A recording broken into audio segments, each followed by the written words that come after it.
அன்பார்ந்த புதுகை எக்ஸ்பிரஸ் உறவுகள் அனைவருக்கும் வணக்கம். நான் உங்கள் நெறியாளர் வடிவேலு.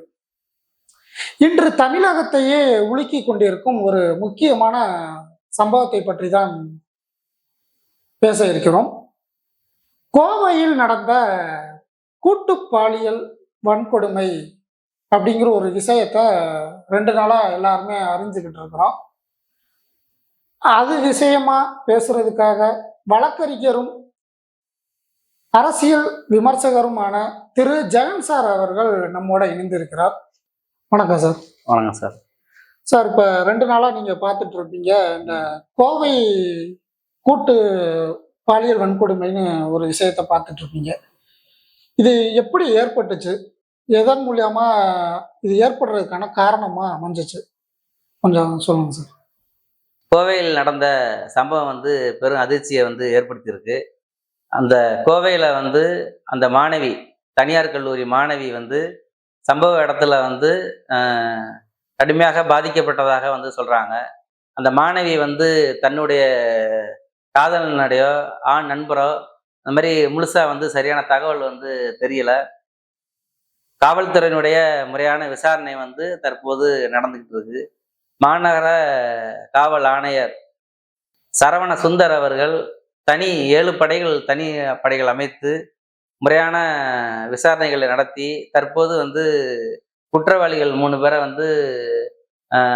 துப்பாக்கி சூடு முட்டிக்கு கீழே சுட்டு அவங்கள பிடிச்சதாக செய்திகள் வந்த வண்ணமாக இருக்கிறது. என்னுடைய இது என்ன அப்படின்னாக்க, தனியார் கல்லூரியில் படிக்கக்கூடிய மாணவி சம்பந்தப்பட்ட இரவு நேரத்தில் அந்த இடத்துக்கு எதுக்கு போகணும்? அது காதலனோ இல்ல ஆண் நண்பரோ அவங்க ஆமா, ஏன்னா அவங்க ஒரு இரவு 11 மணிக்கு மேலதான் அங்க இருந்ததா காவல்துறை சொல்லியிருக்காங்க. அந்த நேரத்துல அவங்க சந்திச்சு பேசணுங்கிற ஒரு அவசியம் இல்ல. விமான நிலையத்துக்கு பின்னாடி ஒரு அடர்ந்த காடுகள் நிறைந்த பகுதி. பகல்லே அந்த இடம் ஆள் நடமாட்டம் இல்லாத பகுதி மாதிரி தான் அது தெரியுது. செய்திகள்ல நம்ம பார்த்து சார், நம்ம இரவு நேரங்கள்ல பெண்கள் போகக்கூடாதுன்னு சொல்றது சுதந்திரத்தை பறிக்கிறது அப்படிங்கிற நியூஸ்லாம் வருது.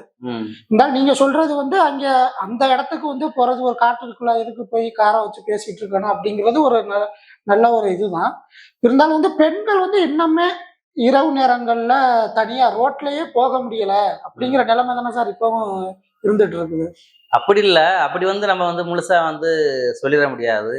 பெண்களுக்கு பாதிப்புக்கு எதிராக சட்டத்திட்டங்கள் கடுமையான நடவடிக்கைகளை எடுத்துக்கிட்டு இருக்காங்க. காவல்துறையும் உடனடியாக ஒரு ஆப்பின் மூலமாக கூட டக்குன்னு நடவடிக்கை எடுத்துடுறாங்க. கடுமையான சட்டத்திட்டங்கள் இருக்கு. நீதிமன்றங்கள்லையும் பார்த்தோம் அப்படின்னாக்க நிறையா குற்ற வழக்குகளுக்கு, பாலியல் ரீதியான குற்ற செயல்களுக்கு கடுமையான தண்டனைகளையும் கொடுத்துக்கிட்டு இருக்காங்க. நம்ம அதையும் பார்த்துக்கிட்டு தான் இருக்கிறோம்.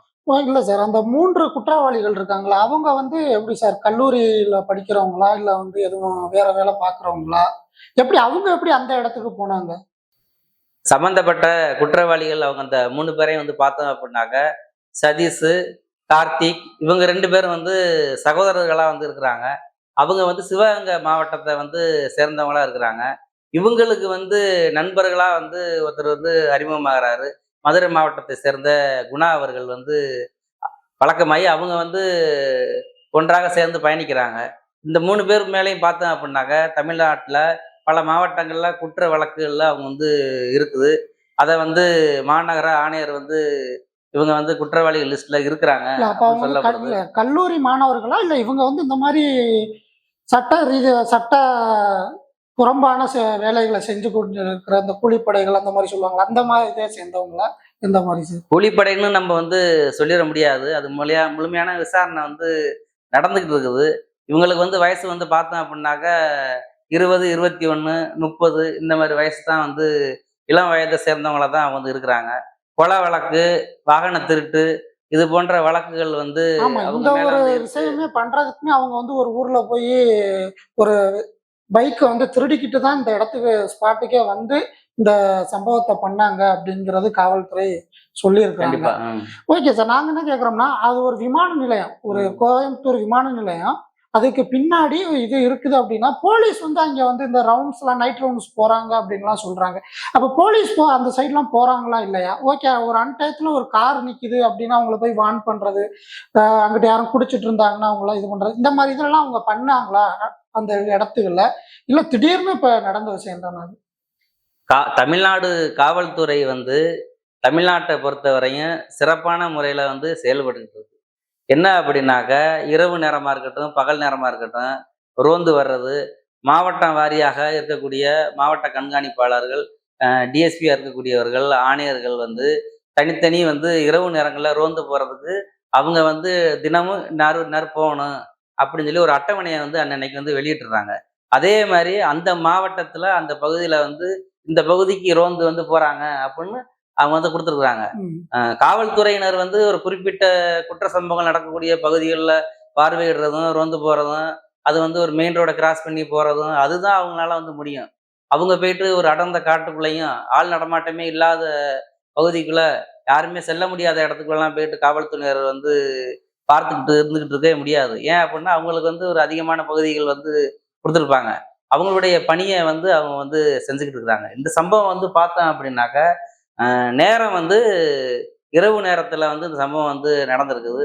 அவங்க வந்து தனிமையில அவங்க கார்ல வந்து உட்காந்து பேசுறதாக சொல்லப்படுது.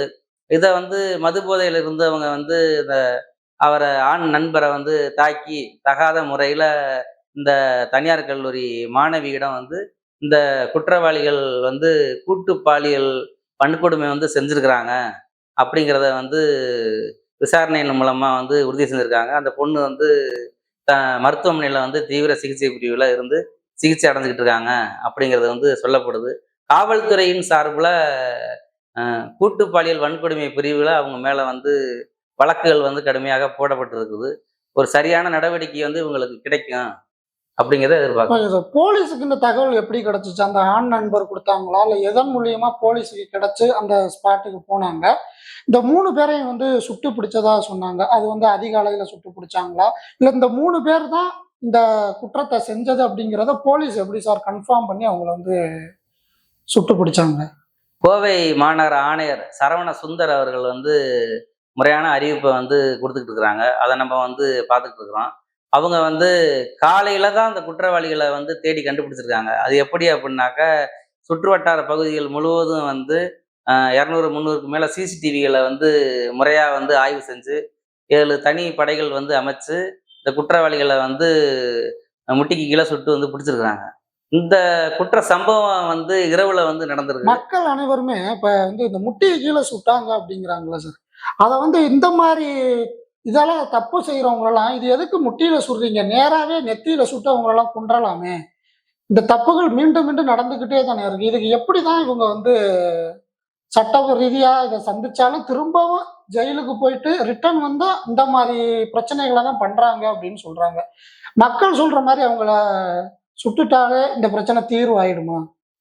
சுட்டுட்டாங்க அப்படின்னாக்க இந்த பிரச்சனைக்கு வந்து உடனே தீர்வு கிடைச்சிருமா அப்படின்னு கேட்டாக்க அந்த மாதிரி உடனே கிடைக்கிறதுக்கான வாய்ப்புகள் இல்லை. ம். ஒரு பயத்தை வந்து எல்லாரும் மத்தியிலையும் வந்து ஏற்படுத்தும். ம். அப்படிங்கிறத மட்டும்தான் சொல்ல முடியும்.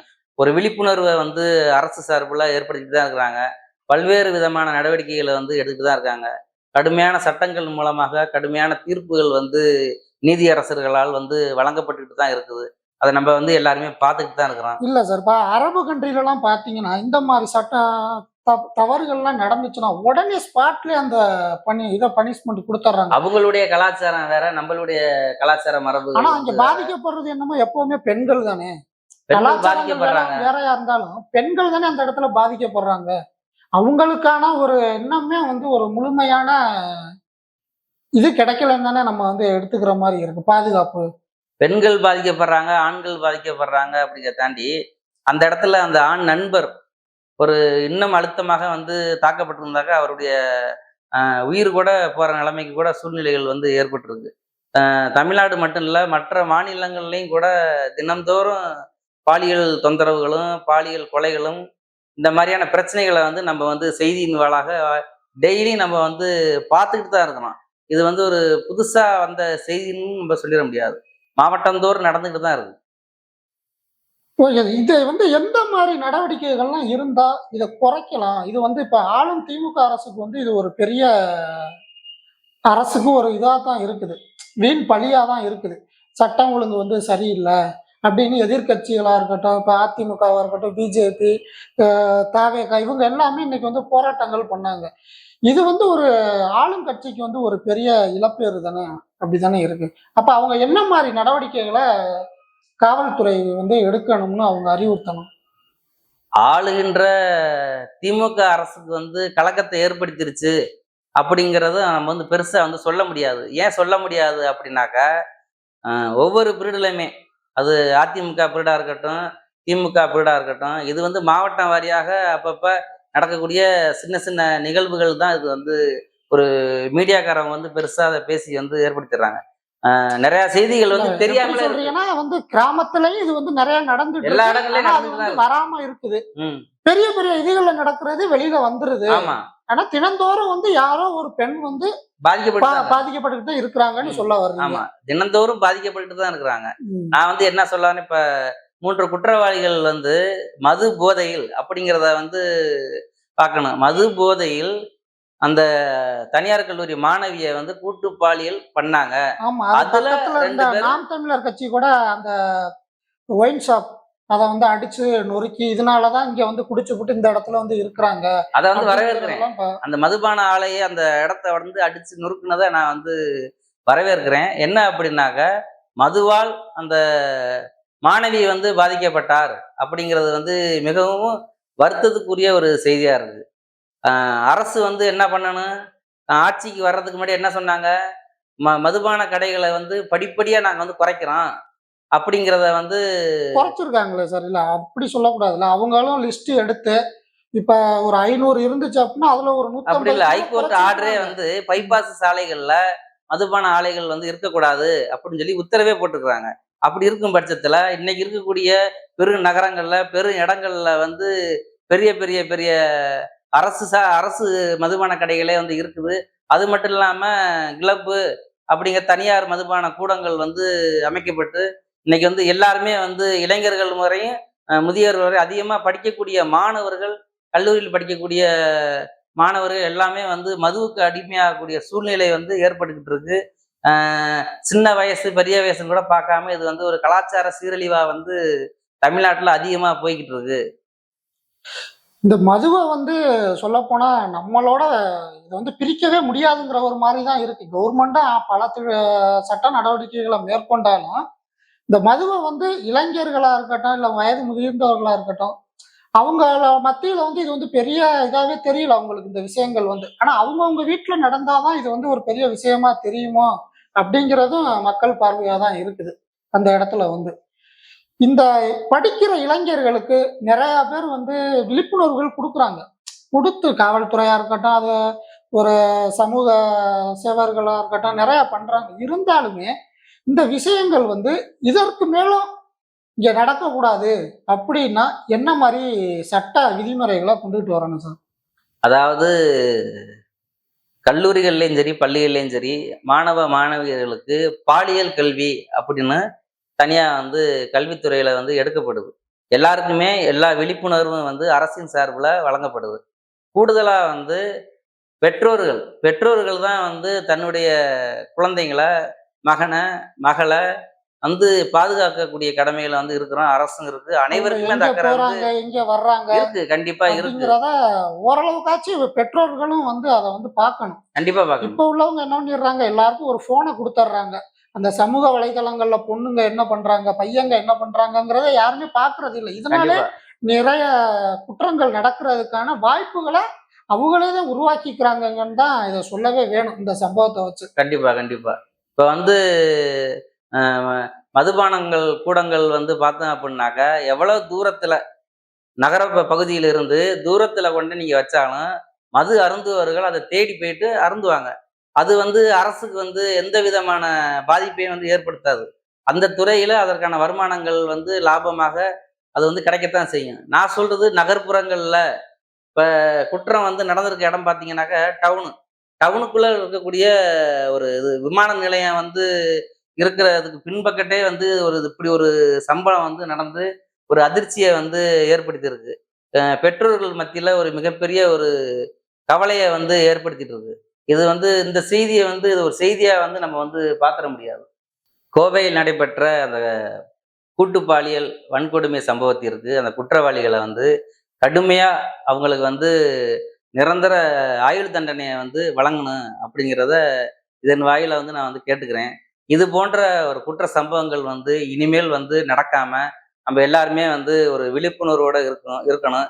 அரசும் மற்ற இது வந்து எல்லாருமே வந்து ஒரு சமூக அக்கறையோட விழிப்புணர்வுகளை வந்து கொடுத்துட்டு தான் இருக்கிறாங்க. கல்வி நிறுவனங்களும் மாணவ மாணவியர்களும் எல்லாருமே ஒரு விழிப்புணர்வுகளா இருந்தாலுமே கூட இந்த மாதிரி ஒரு குற்ற சம்பவங்கள் வந்து ஏதாவது ஒரு சூழ்நிலையில வந்து நடந்துருது. ஆனா அனைவருக்குமே ஒரு சுய கட்டுப்பாடு தன்னொழுக்கங்கிறது அவசியமானது. எல்லாருமே வந்து ஒரு சரியான தெளிவோட வந்து இருக்கணும் அப்படிங்கிறத இதன் வாயிலா வந்து நான் கேட்டுக்கிறேன். நம்முடன் இணைந்த வழக்கறிஞரும் அரசியல் விமர்சகருமான திரு ஜெகன் சார் அவர்கள் இதை பற்றின கருத்துக்களை நம்மளோட பகிர்ந்திருக்கிறாங்க. அரசு எந்த மாதிரி நடவடிக்கைகள் எடுக்கணும், பெற்றோர்கள் எந்த மாதிரி இருக்கணும், தன் பிள்ளைகள் எங்கே போறாங்க வர்றாங்கங்கிற கண்காணிக்கணும், மாணவர்களா இருக்கட்டும் மாணவிகளா இருக்கட்டும் எல்லாரும் ஒரு சுய கட்டுப்பாடோட மது போதைக்கு அடிமை ஆகாம ஒரு படிப்புல ஆர்வம் காட்டி முன்னேறணும் அப்படிங்கிற ஒரு நல்ல எண்ணத்துல சார் சொல்லியிருக்கிறாங்க. இருந்தாலும் இந்த கோவை கூட்டு பாலியல் வன்கொடுமை நடந்திருக்கிறது யாரும் ஏற்றுக்கொள்ள முடியாத ஒரு துக்க நிகழ்வாகத்தான் பார்க்குறோம். அரசும் காவல்துறையும் நீதிமன்றமும் இணைந்து இனிமேல் இதன் மாதிரியான சம்பவங்கள் நடக்காமல் இருக்க சட்டங்களை கடுமையானதாக ஆக்கி இதற்கான வழிமுறைகளை வகுக்க வேண்டும் என்று இந்த காணொளியின் மூலியமாக அனைவருக்கும் வலியுறுத்துகின்றோம். நன்றி, வணக்கம். நன்றி சார். நன்றி.